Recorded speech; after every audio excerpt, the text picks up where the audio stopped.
अस्सलामुअलैकुम my social media family. उम्मीद करती हूँ कि आप सब लोग हिफ्ज़ अमान से होंगे, खुशबाश होंगे। ये वीडियो एडिटेड वीडियो नहीं है। इस वक्त मैं तकरीबन लाइव की तरह वीडियो कर रही हूँ क्योंकि इस वक्त 4 ऐसी खबरें थीं जो इस वक्त ब्रेकिंग न्यूज़ हैं और चारों की चारों खबरें जो हैं इस वक्त आपको बताना बहुत ज़रूरी हैं।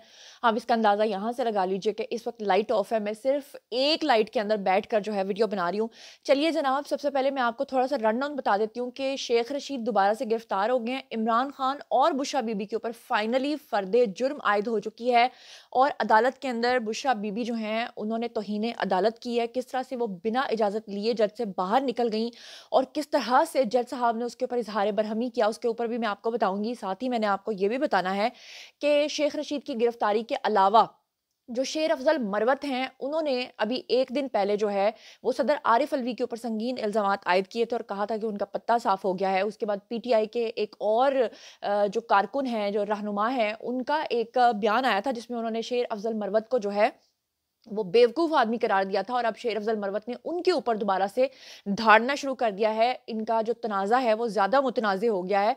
और इसके अलावा भी आपको मैंने एक खबर देनी है जिसमें लतीफ़ खोसा की अच्छी खासी ठुकाई की है जनाब आली किसने, जस्टिस काज़ी फ़ाइज़ ईसा ने, और क्या उनके सख्त मुकालमे और जुमलों का तबादला हुआ है उसके बारे में भी आपको बताऊँगी। लेकिन सबसे पहले जो खबर है वो मैं आपको दे देती हूँ। इमरान खान और बुशरा बीबी के ऊपर आपको मैंने बताया था गुज़श्ता रोज़ के 3 केसेज़ की समाअत हुई थी। तोशा खाना केस, साइफ़र केस और गैर शरई निकाह केस।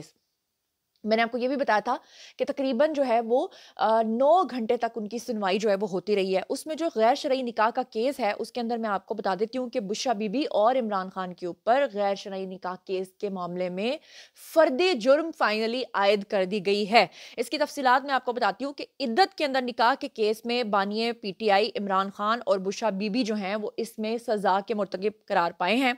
अडयाला जेल के अंदर इद्दत में निकाह के केस की समाअत जो है वो सीनियर सिविल जज कुदरतुल्लाह ने की थी और फर्दे जुर्म जो है वो सीनियर सिविल जज कुदरतुल्लाह ने पढ़कर सुनाई। दोनों मुल्जिमान की जानिब से जो है वो इनकार किया गया कि उन्होंने गैर शरई निकाह नहीं किया। हालांकि बुशरा बीबी इस बात को मान चुकी थी अदालत के सामने कि उन्होंने जो निकाह किया वो इद्दत के अंदर किया, लेकिन बुशरा बीवी बार बार इस बात के ऊपर इसरार करती रही कि इद्दत के दौरान अगर निकाह हो जाए तो वह गैर शरई नहीं होता, यानी अपनी मर्जी की शरीयत जो है वो लागू करने की कोशिश कर रही थी। फर्दे जुर्म के वक्त जो है बानिया पीटीआई कमरा अदालत के अंदर मौजूद थे। अदालत ने बुशरा बीबी की गैर मौजूदगी पर भी इजहार बरहमी किया। ये सारा मामला क्या है इसके बारे में आगे चल के आपको बताती हूँ, लेकिन पहले ये बता दूँ कि वकला जो हैं उन्होंने बुशरा बीबी की दरखास्त से जो इस्तस्ना है वो मंजूर करने की इस्तदा की जिसे अदालत ने खारिज कर दिया। अदालत ने यह भी कहा कि बुशरा बीबी को आज तलब किया था वो किस इजाजत से कमरा अदालत से चली गई हैं। बुशरा बीबी असल में कमरा अदालत छोड़कर अपनी मर्जी से चली गई, जज साहब से इजाजत भी नहीं मांगी और वहां से निकल गई। उसके ऊपर अदालत ने जेल इंतजामिया को हिदायत की कि पता करें कि बुशरा बीबी जेल में कब दाखिल हुई और वो कब बाहर गईं। उसके बाद जेल इंतजामिया ने अदालत को यह बताया कि बुशरा बीबी 11:30 पर दाखिल हुई, यानी कि सुबह के 11:30 पे दाखिल हुई और 1:45 पे बिना किसी इजाजत के लिए, बिना किसी को बताए, बिना किसी को इन्फॉर्म किए खुद ब खुद चली गई। बुशरा बीबी के जो वकील है उस्मान गुल, उन्होंने अदालत के इस्तफसार पर यह भी बताया कि बुशरा बीबी की अचानक तबीयत खराब हो गई थी, इसलिए वो अस्पताल चली गई हैं। जाहिर बात है वकीलों ने तो बहाने करनी है। अदालत ने कहा कि कल हमने बुशरा बीबी के वारंट ऑर्डर लिखे हैं, आपकी दरखास्त पर हमने जारी नहीं किए। आप बार बार मेडिकल रिपोर्ट पेश करके इस्तस्ना मांगते रहते हैं, उनके वकील को कहा। बुशरा बीबी की मेडिकल रिपोर्ट पे प्रोसिक्यूटर रिजवान अब्बासी ने एतराज उठा दिया। उनका कहना था कि मेडिकल रिपोर्ट में किसी ट्रीटमेंट का कोई जिक्र ही नहीं, खाली मेडिकल वो एक सर्टिफिकेट बनाया हुआ है जो अदालत के अंदर पेश कर देते हैं, उसके अंदर लिखा ही नहीं है कि उनको प्रॉब्लम क्या है। अदालत ने यह भी कहा कि इस्तस्ना जो है वो उससे मांगा जाता है जो अदालत में मौजूद ना हो। अदालत ने मुल्जिमा को तलब किया था वो किसकी इजाज़त से अदालत छोड़कर गई हैं। बानिया पीटीआई को अदालत में बुलाएं, चार्ज फ्रेम आज ही होगा। और उसके बाद अदालत ने बानिया पीटीआई को कमरा अदालत में रोस्ट्रम पर बुला लिया और बानिया पीटीआई ने जज से मुकालमा किया और कहा कि मुझे लीगल टर्म्स का पता ही नहीं है, मेरा वकील मुझे समझाए तो चार्जशीट पर दस्तखत करूंगा, क्योंकि उनको कहा गया था कि आप इसके ऊपर दस्तखत करें। 6 साल के बाद मानिका को उन्होंने कहा कि याद आया कि निकाह गैर शरई था और वकीलों की मुशावरत के बाद बानिया पीटीआई ने चार्जशीट पर दस्तखत कर दिए। फाइनली उन्होंने जो है उसके ऊपर दस्तखत जो है वो कर दिए। दूसरी खबर जो मैंने आपके साथ शेयर करनी है वो शेख रशीद के हवाले से है। जैसे कि आप लोग जानते हैं कि शेख रशीद जो हैं अभी पीटीआई से भी काफ़ी बरहम नज़र आए। उनको पार्टी का टिकट भी नहीं मिला। उन्होंने ये भी कहा कि जिसकी खातिर मैंने 40 दिन का चिल्ला काटा उसी ने मेरे साथ ये धोखा किया है। अब फाइनली दोबारा से शेख रशीद को गिरफ्तार कर लिया गया है। उसकी तफसीलात क्या हैं मैं आपको बता देती हूँ। ज़राए के मुताबिक शेख रशीद को 9 मई के मुकदमे के अंदर ज़मानत खारिज होने पर गिरफ्तार किया गया है। ज़राए का कहना है कि शेख रशीद को अदालत के अंदर से गिरफ्तार किया गया। उनके खिलाफ हसास इदारे के दफ्तर पे मुकदमा दर्ज है और हमला करने का मुकदमा जो है उनके ऊपर दर्ज है। उस केस के अंदर जो है अवामी मुस्लिम लीग के जो सरबराह हैं उनको पहले भी गिरफ्तार किया गया था, आप लोग जानते हैं। और ज़राए के मुताबिक शेख रशीद को ज़रूरी सामान भी फराहम कर दिया गया है। उनके लिए 2 बैग्स और सिगार के डब्बे जो वो पीते हैं ना, जी जेल मेरी, वो क्या कहते हैं, ससुराल है जी, तकड़ी मेरा जेवर है। तो उनके जेवरात और उनके जो सिगार हैं उनके डब्बे पुलिस की गाड़ी में जो है वो रखवाए गए ताकि जेल के अंदर बैठकर लंबी तान के पीते रहे जी। उसके बाद जो है जब गिरफ्तारी हो गई तो शेख रशीद ने अदालत के बाहर आकर मुख्तसर गुफ्तगू करते हुए कहा कि मुझे जेल जाने का हुक्म हुआ है। हमजा कैंप में मैं बिल्कुल मौजूद नहीं था। खुदा को गवाह करके कहता हूँ कि किसी जगह मौजूद नहीं था। उसके अलावा उन्होंने कहा कि जो है साबिक वज़ीर दाखिला शेख रशीद के जो वकील हैं जी अब्दुल रज़ाक खान, उन्होंने मीडिया से गुफ्तगू की और उन्होंने कहा कि शेख रशीद की न्यू टाउन थाने के अंदर दर्ज मुकदमे में ज़मानत जो है वो खारिज हुई है, जिसकी वजह से उनको दोबारा गिरफ्तार किया गया है। उनके मुताबिक उन्होंने ये भी कहा कि जज बहुत अच्छे हैं, तकरीबन तमाम ही मुकदमात में ज़मानतें कन्फर्म है। हसास दारे वाला केस भी ऐसा ही था। शेख रशीद हमजा कैंप मुकदमे में बराह रास्त कोई भी मुलविस नहीं है। जज साहब ने शेख रशीद को हंसते हुए कहा कि कुछ दिन जेल रहकर आ जाएं, ये उन्होंने कहा। इसके अलावा आपको जो मैंने खबर देनी है वो जनाब अली है कि इस वक्त जो है अच्छी खासी बेइज्जती की है जस्टिस काजी फाइज ईसा ने। किसकी? खोसा साहब की। आपको याद है खोसा साहब को पहले भी उन्होंने कहा था अपने नाम के साथ खोसा मत लगाया करो, सरदार मत लगाया करो। और फिर ये भी कहा था कि आप लोग अदालतों के अंदर कोई और बात करते हैं, बाहर जाकर आप लोग अपनी बातें मीडिया के सामने किसी और तरीके से रिप्रेजेंट करते हैं। और इसी बात के ऊपर जो है अब उनकी क्लास हुई है।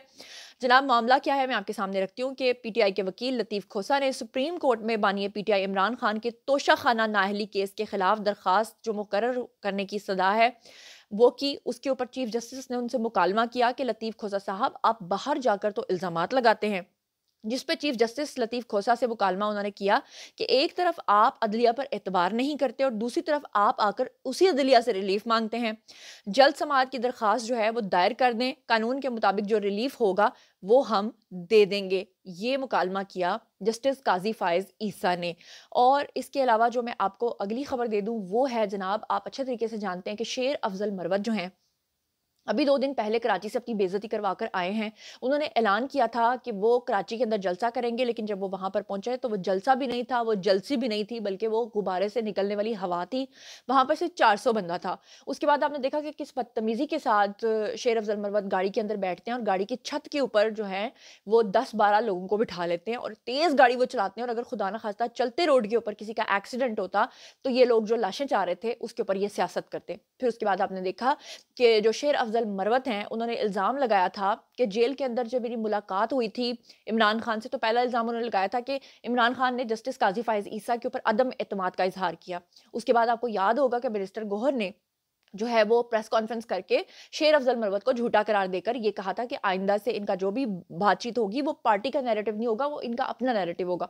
फिर दूसरा इल्ज़ाम उन्होंने लगा दिया शेर अफजल मरवत ने, जिसमें उन्होंने तारिक मतीन साहब को कहा जो कि अज़ली झूठे हैं। उनको बोला कि जनाब मैं जब जेल में खान साहब को मिला था तो खान साहब ने कहा था कि जो सदर आरिफ अलवी हैं उनका पत्ता साफ़ हो चुका है, वो एक रॉन्ग नंबर है, वो उन्होंने हमारी पार्टी को बहुत नुकसान पहुंचाया है। और उसके बाद आपने देखा कि पार्टी की तरफ से जो पीटीआई की तरफ से जो है वो ये मौक़िफ़ आना शुरू हो गया कि शेर अफजल मरवत ने अपनी ज़ाती कैपेसिटी में बात की है, जबकि इमरान खान ने ऐसा कुछ नहीं कहा। फिर आपने देखा कि सदर आरिफ अलवी का जो बेटा है अबवाब अलवी वो सामने आ गया और उसने आकर कहा कि हम कल भी इमरान खान के साथ खड़े थे, आज भी खड़े हैं और शेर अफजल मरवत जो बातें कर रहे हैं उसका कोई मकसद बनता नहीं है और हम खुद जो है वो इमरान खान को बाद में बताएंगे कि जनाब हमारे साथ क्या क्या हुआ।